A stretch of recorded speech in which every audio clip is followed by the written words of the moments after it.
শবে বরাতের রাতে যে নারী 3টি আমল করবে ওই নারীর কপাল খুলে যাবে, কেননা শবে বরাতের রাত হচ্ছে এমন একটি রাত, এ রাতে আল্লাহ তাআলা অসংখ্য অগণিত মানুষের গুনাহ খাতাগুলো ক্ষমা করে দেন। আল্লাহ তাআলা নিজে বলে দিয়েছেন, সুনান ইবনে মাজার 1390 নম্বর হাদিস, নবী সাল্লাল্লাহু আলাইহি ওয়াসাল্লাম জানিয়ে দিয়েছেন, ইন্নাল্লাহা লা ইয়াত্তালিউ ফি লাইলাতিন নিসফি মিন শাবান ফায়াগফিরু লিজামিআ খালকি ইল্লা লিমুশরিকিন আও মুশাহিন। এ রাতে আল্লাহ তাআলা সন্ধ্যার পরে মাগরিবের নামাজের পরপরই আল্লাহ পাক রব্বুল আলামিন মানুষের দিকে দৃষ্টিপাত করেন, প্রথম আসমানে চলে আসেন এবং আল্লাহ পাক রব্বুল আলামিন সকলের দিকে দৃষ্টিপাত করে সকলকে সাধারণ ক্ষমার ঘোষণা করে দেন। তবে দুই শ্রেণীর মানুষকে আল্লাহ ক্ষমা করেন না। এক নম্বর হচ্ছে যারা মুশরিক, আল্লাহর সাথে শিরক করে, দ্বিতীয় নম্বর যারা মুশাহিন, যারা আল্লাহর সাথে হিংসা করে, মানে কারোর সাথে হিংসা পোষণ করে, এদেরকে আল্লাহ তাআলা ক্ষমা করেন না। এজন্য এই দুইটি কোয়ালিটি থেকে আমাদেরকে দূরে সরে আসতে হবে এবং নারীরা মা বোনরা 3টা কাজ করবে। এক নম্বর হচ্ছে আপনি আপনার প্রয়োজনীয় নামাজগুলো পড়বেন।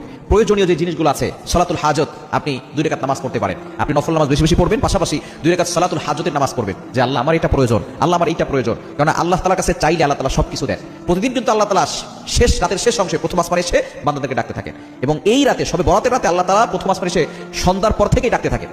আর আমরা অনেক সময় হালুয়া রুটি বানাতে বানাতে ব্যস্ত হয়ে পড়ি। মা বোনরাও এরা আমল করবেন, নফল নামাজ পড়বেন, 2 রাকাত সালাতুল হাজতের নামাজও পড়বেন, প্রয়োজনীয় নামাজ, এটা পড়ে আল্লাহর কাছে দোয়া করবেন, আল্লাহ তাআলা আপনার সকল প্রয়োজন পূরণ করে দিবেন। দ্বিতীয় নম্বর হচ্ছে তাওবা ইস্তেগফার করবেন, যত বেশি পারেন তাওবা করবেন, ইস্তেগফার করবেন। আল্লাহ তাআলা নিজে বলে দিয়েছেন 28 নম্বর পারা 20 নম্বর পৃষ্ঠার 2 নম্বর লাইন, সূরা তাহরিমের 8 নম্বর আয়াতে, ইয়া আইয়ুহাল্লাযীনা আমানু তুবু ইলাল্লাহি তাওবাতান নাসুহা, ওইভাবে বিলিভার্স ইমানদারগণ তোমরা সঠিকভাবে তাওবা করো, তোমাদের সব গুনাহ আল্লাহ তাআলা ক্ষমা করে দিবেন। এজন্য সঠিকভাবে আল্লাহর কাছে তাওবা করতে হবে, তাওবা ইস্তেগফার করবেন, ক্ষমা প্রার্থনা করবেন। কারণ আপনি যদি এই রাতে ক্ষমা না পান তাহলে কিন্তু আপনার থেকে হতভাগার কপাল পোড়া কেউ নাই। এবং 3 নম্বর হচ্ছে আপনি দোয়া করবেন। আপনার যত চাহিদা আছে এই চাহিদাগুলো, আপনার আকাঙ্ক্ষাগুলো আল্লাহর কাছে বলবেন, জিকির আজকার করবেন, কোরআন তেলাওয়াত করবেন, আল্লাহর প্রশংসা করবেন, সুবহানাল্লাহ, আলহামদুলিল্লাহ, লা ইলাহা ইল্লাল্লাহ, আল্লাহু আকবার, এবং পাশাপাশি আল্লাহর কাছে দোয়া করবেন। দেখবেন আল্লাহ তাআলা আপনার সকল হাজত পূরণ করবেন, আল্লাহ তাআলা আপনার সকল চাহিদা মিটাবেন, আল্লাহ তাআলা আপনার কপালটা খুলে দিবেন।